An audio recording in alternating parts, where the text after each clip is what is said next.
So you guys can see, right? So like, let's go to this one, this frame here as an example. So this bridge frame, I've lowered the brightness, I've added contrast, but if I just change the brightness, you can see it was shot during the day. But I'm trying to give the effect that it was shot at night. Now, so colors and music, that all sets the tone. And you guys can kind of see no cut is more than a second or so. So it changes the frame for the viewer. And I'll upload this video at the end so you guys can kind of see the end cut. But, you know, the transitions are normal.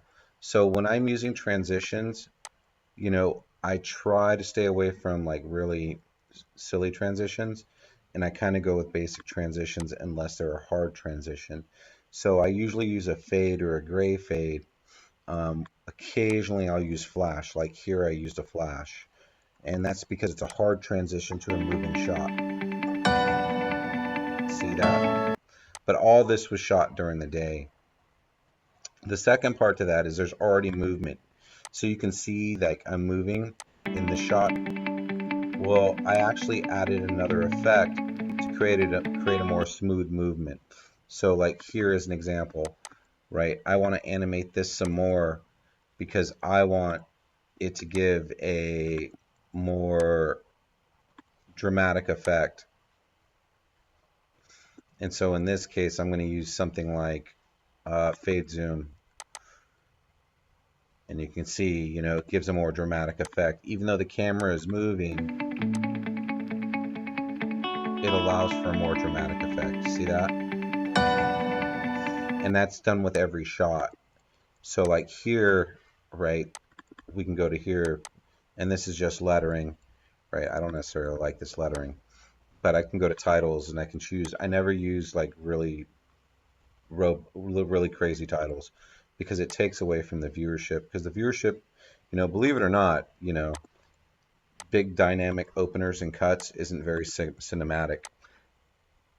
So you want to try and keep that as simple as you can, you know, because you just want to create the stage. So these first stages here, that's kind of when you're setting the stage for the video. So what do you want it to be? So the reason for the space at the beginning is to allow the viewer to settle in. You can see that, and you can see that. So then we did a soft cut here.